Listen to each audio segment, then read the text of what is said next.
Hello, and welcome to Channel One, a new way of consuming, reporting, and thinking about the news powered by artificial intelligence.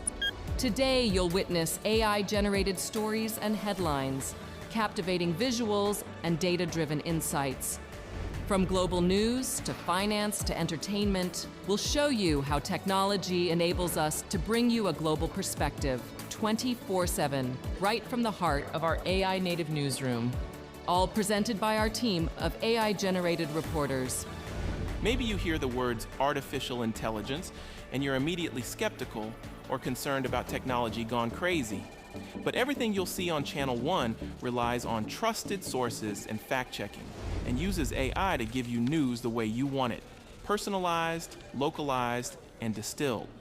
Through it all, our mission is to provide you with accurate, unbiased, and trustworthy news. Technology may be the tool, but journalism's core values of integrity and accountability are at the heart of everything we do. Today we're going to show off some of the technology we're using to build Channel One. We'll show you how AI powers and empowers our newsroom to deliver journalism that's fast, trustworthy, and accurate. Let's start with our reporters. You can hear us and see our lips moving, but no one was recorded saying what we're all saying.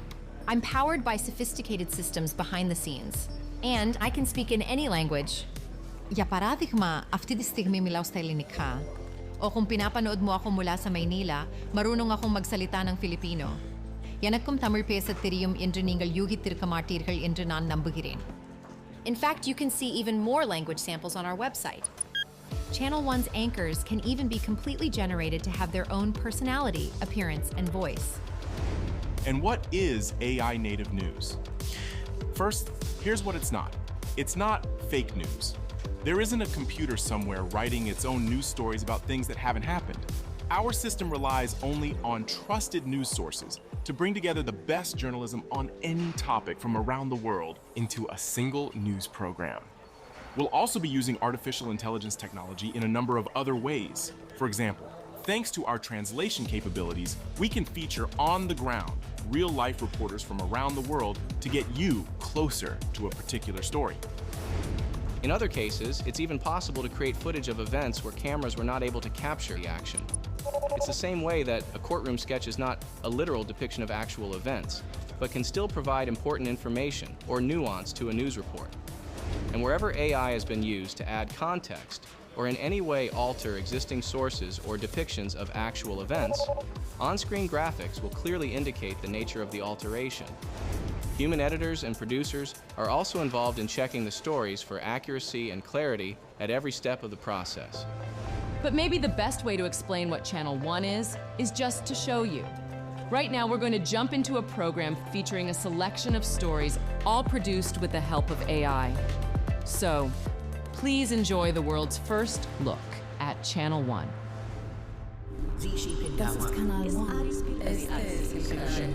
This is Channel One. Military operations against Hamas by Israeli Defense Forces continue in Gaza, with Israeli Prime Minister Benjamin Netanyahu rejecting the idea of a ceasefire in Gaza unless hostages are released. This week, the White House said Israel has agreed to 4-hour daily pauses of operations in order to allow people to flee along humanitarian corridors. Ukraine President Volodymyr Zelensky urged his nation's people to stay focused and strong in the face of the protracted war with Russia. He did so while thanking allies for their ongoing support and campaigning for Ukraine's accession to the European Union.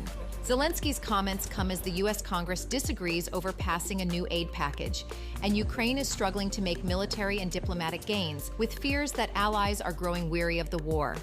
The United States Department of Labor released its jobs report this week. The numbers were mixed, with 217,000 initial jobless claims, which was 1,000 fewer than expected. Meanwhile, continuing jobless claims jumped to the highest level since April at just over 1.8 million. Nominations for the 2024 Grammy Awards are out, with Taylor Swift, Luke Combs, and SZA among the artists picking up major nods. The nominees were announced via live stream featuring a group of previous Grammy winners, including Kim Petras, Jon Bon Jovi, and Weird Al Yankovic.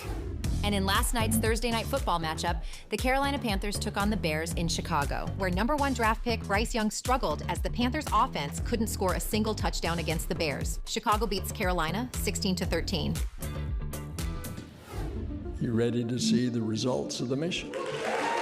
Take a peek. It looks like a jumble of dust and rubble, but it might just hold some of the secrets to life on Earth. NASA revealed the first asteroid samples ever returned by a U.S. mission. The OSIRIS-REx craft was launched in 2016 to collect the samples from a carbon-rich asteroid called Bennu, almost 60 million miles away. That payload was returned to Earth in a sealed capsule during a recent flyby. It just stuck the landing, it landed and didn't move. The SRC has been delivered to the clean room facility. So right now we have this incredible view of the sample into the tags, and we're looking into the part that touched the asteroid Bennu. Researchers say the samples could give us insight into the dawn of the solar system. And they contain carbon, and you could see the carbon there. The asteroid samples also contain water in the form of water-bearing clay minerals, the study of which was a main priority of the $1 billion 7-year mission. So scientists are looking at it to help us understand planet formation and the origins of water and carbon, which led to life here on Earth. Back in 2020, the team suffered a setback when the lid on the collection container failed. A handful of small pebbles prevented a proper seal, which caused many of the samples to float off into space. Nevertheless, the materials that made the return trip to Earth are priceless. Once the samples are archived, they will be divided up among researchers around the world for further study. NASA will also retain samples for future analysis when better technology becomes available. The work we do here will be available for scientists perhaps watching now, perhaps not yet born. NASA's latest asteroid-chasing mission is already on its way into space, headed toward a rare asteroid made of metal called Psyche. Why are we doing this? Because at NASA, we are trying to find out who we are. What is our place in this vastness called the universe? Parts of Europe are still reeling from Storm Ciarán after record-breaking winds swept through France and much of the western part of the continent. Storm Ciarán arrived less than 2 weeks after Storm Babet brought similar strong winds, heavy rainfall, and flash flooding to parts of northern Europe. And here's something you'll see exclusively on Channel 1. Let's use our AI translation technology to take you closer to the story and help you understand the power of this storm. Recently, this man walked French news channel France 24 through the destruction at his home. Here's the original footage that would traditionally only air to French-speaking audiences. Vers 2 heures du matin, j'ai entendu un gros bruit, je me suis levé. J'ai vu que ça commençait, son toit commençait à se surélever. Et puis une demi-heure après, tout est parti en vrac, quoi. Ça s'est éparpillé, quoi. Vous voyez, là, on avait mis des grosses pierres, là. Il y avait 4 grosses pierres comme ça sur le toit. Et ben, ça arrivait quand même à décoller le toit plus la pierre, quoi. And now, experience that same clip, but in English. At around 2 a.m., I heard a loud noise, so I got up from my bed. I looked outside and noticed that his roof was beginning to lift up into the air. And then, after 30 minutes, everything went crazy. It scattered all over the place. You see there, we had placed big stones. There were 4 big stones like that on the roof, and it still managed to lift the roof along with the stone. Recent weeks have seen a number of extreme weather events happening around the globe. In late October, Hurricane Otis wreaked havoc in Acapulco, the first time in history that a storm in the eastern Pacific remained a Category 5 hurricane after making landfall. At the same time, Tropical Cyclone Tej delivered extreme rainfall to parts of Oman and Yemen, dumping more than 17 inches, or the equivalent of more than 5 years' worth of rain for the region in just 24 hours. However, progress on adapting to climate change has actually been slowing down, according to this year's United Nations Environment Program Adaptation Gap Report. The study, released last week, projects what countries collectively should be spending on climate change versus what they're actually spending, and estimates a shortfall of as much as $366 billion per year. That's 10 to 18 times as much as current spending, with developing countries being most vulnerable to climate disasters. Gavin Schmidt, director of NASA's Goddard Institute for Space Studies, told the PBS NewsHour that as the pace of global climate change increases, so will the increased frequency of these weather events. But what we're seeing now is that those things that were 1 in 100 year events are now 1 in 50 year, 1 in 30 year, once a decade, and soon, conceivably, could be an every year or an every couple of year event. And that's the difference. The frequency and intensity of these features is increasing, and we can see that in the statistics around the globe. The report urges investment and adaptation in order to close the finance gap. If that doesn't happen, says Gavin Schmidt, we may be headed towards a point of no return for the climate, even if we aren't there quite yet. You're watching Channel 1. FBI, we have an arrest warrant! More than 40 FBI special agents, intelligence experts, and victim specialists were dispatched to field offices in 10 states to help solve violent crimes and cold cases impacting Native Americans. The initiative, which the Bureau has dubbed Operation Not Forgotten, is an effort to tackle more than 200 cases involving violence primarily against women and children in indigenous communities. According to FBI Section Chief Jonathan Tapp, the influx of FBI personnel resulted in 40 arrest and search operations, as well as the ability to identify victims of crimes previously unknown to law enforcement. Agents were also able to recover a child who had been reported missing. Operation Not Forgotten is part of the FBI's attempt to address criticism from indigenous advocates, who say that cases of missing and killed Native Americans do not receive the attention they deserve from law enforcement. That's why FBI staff taking part in the initiative were given special training at programs like this one in Phoenix, with a focus on the cultural sensitivities and unique needs of indigenous victims. Phoenix Supervisory Special Agent Jerry Grambo says for many agents, working on tribal land can be difficult, with its own particular set of challenges. So the difference is you need to not only be trained in how to do evidence processing, how to remain tactical in a very remote environment, you need to be able to understand the nuances of how to go from conducting a homicide interview all the way to knowing how to use the environment to your advantage.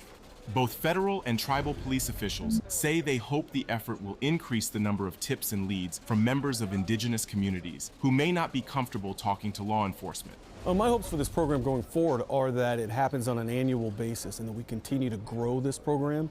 And by doing that, we can solicit feedback after each year to see whether we need to tweak it, expand it, if there's any other entities that need to be invited to this. And it's designed to be scalable and flexible so that we can meet the needs of our agents. Despite any challenges, the FBI says it will continue to devote resources to investigations on tribal lands.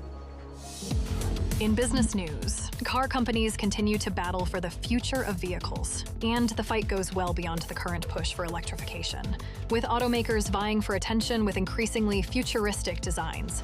BMW has shown off an SUV with a color-changing paint job. Chinese technology company XPeng has demonstrated a prototype flying car. But first to actually make it to market is Tesla's controversial Cybertruck, years after its bumpy announcement in 2019. Oh my God. Well, maybe that was a little too hard. Delivery on the sci-fi styled pickup begins on November 30th. But how does the public feel about the design? Well, Channel 1 has developed a unique new way to gauge sentiment, and it leverages our AI's ability to read and analyze data almost instantly. I quickly read the most recent 30,000 tweets posted to X about the Cybertruck, and based on the emojis people have been using, sentiment on the vehicle is indeed very mixed. Will Tesla revolutionize the truck market, or will the Cybertruck remain a niche player? Success could boost Tesla's flagging stock price, which is currently off nearly 50% from its pandemic highs, and recently dropped over 10% in a single trading day, following a Q3 earnings call that Wedbush's Dan Ives tweeted was a mini disaster. But CEO Elon Musk continues to bet that the best path forward for the tech-driven automaker is to innovate. Stay synced with Channel 1 for ongoing business news and analysis. At Channel 1, we know great stories come in all shapes and sizes. Here are a few on the lighter side. Hello, is this your home? Yeah. Everything okay? We had a 911 call. Needing to call 911 is almost never a good thing. But one young boy in Florida used a disconnected cell phone to dial the police for a very specific, not exactly life-threatening situation. Did you call this gentleman? Call the police? Why didn't you give him a hug? You called him to give him a hug. This heartwarming exchange was captured by body camera and home security camera. And I know what's your phone number. 911. The officer did give the cuddly child a brief lesson in when it's okay to call 911 and when it's not. Only in emergencies, and if you're hurt or someone else is hurt, your mom needs help. But was still happy to offer a friendly squeeze. Of course, not all officers could be on hug duty that day. Police in Oklahoma were out on patrol, making sure the streets were free of any hardened criminals. According to a statement from the Okarche Police Department, 2-year-old Rose Fern was pulled over for speeding, but managed to talk her way out of a citation and received a warning instead. Police added that they were, quote, sure her cuteness had something to do with it. Cuteness was definitely the word of the day at SeaWorld San Diego, which recently welcomed a brand new baby emperor penguin, the first one of its species to be born there since 2010. SeaWorld staff report that the little one is growing steadily on her diet of fish and fish milkshakes, and are proud to say their facility is the only zoo in the Western Hemisphere where these endangered animals can be found. While baby animals are pretty much always cute, the full-grown ones sometimes cause a bit of trouble. Check out what happened to Australian surfer Jason Breen when he encountered a whale on the open ocean. Breen told local media that he feared for his life when the animal dragged him down by the board leash attached to his leg, saying, quote, the whole thing was unusual, 1 in a million. It's a massive ocean and there was a guy on a headland who just happened to be filming by coincidence. Breen was uninjured and safely returned to shore. You never know when something amazing may happen, right where you're standing. Have you caught a 1 in a million moment on video? Let us know. The holidays are nearly upon us, and for a look at what's coming to movie theaters this season, here's our film critic. Oliver? Oliver! Hi. Oliver, what's coming to movie theaters this season? Oh, right. Thanks. So think about it. We spend the majority of our days with our heads down, staring at tiny screens alone. Isn't it about time we took a break from that and went back to staring at big screens with other people? That's right. It's time to look up from your phone, step outside, breathe some fresh air, then get in your car and drive to a dark movie theater, because these December movie releases need to be seen as big as possible. When I am performing, I am nothing but free. First up, every concert needs a screaming crowd, and a great concert film deserves that same energy.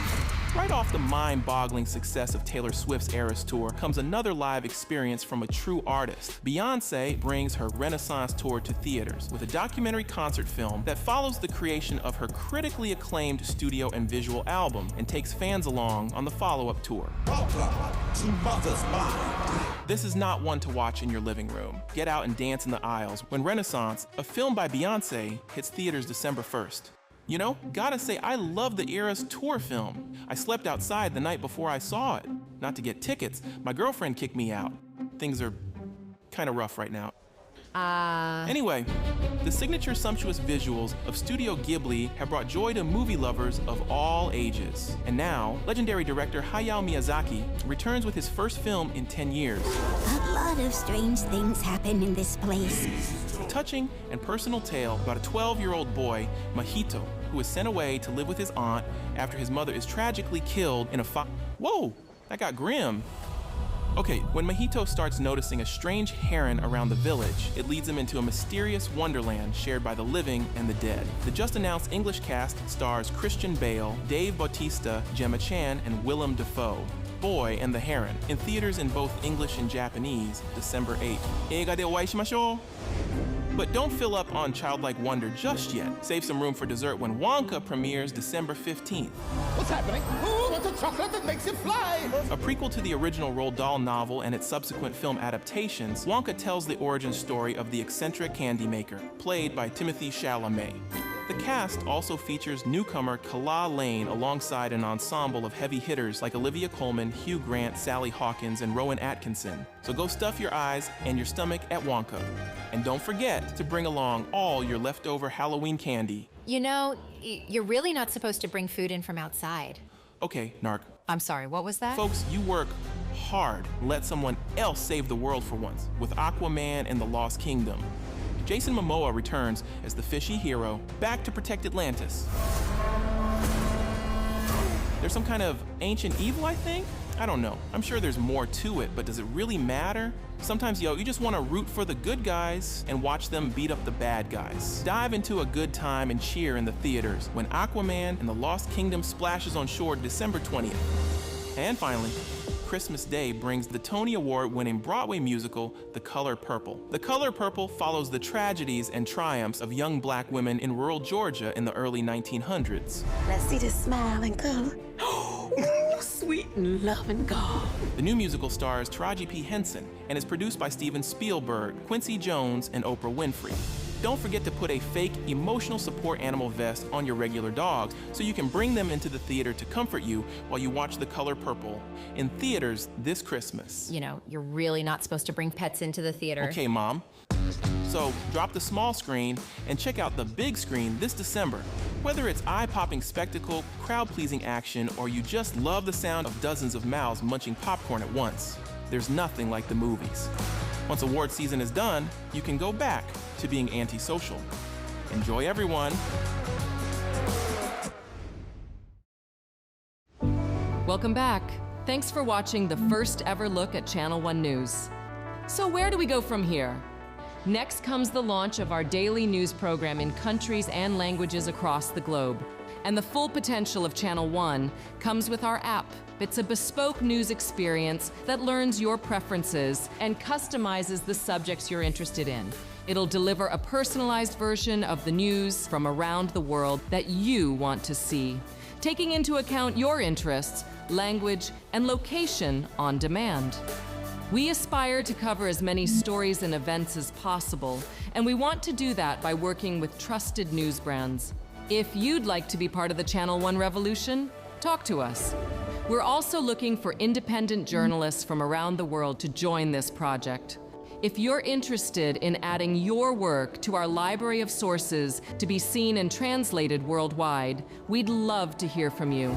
And for our viewers, sign up and we'll let you know as soon as we launch. Just fill in the contact form on our website and we'll be in touch. Thank you for tuning in. We'll see you soon.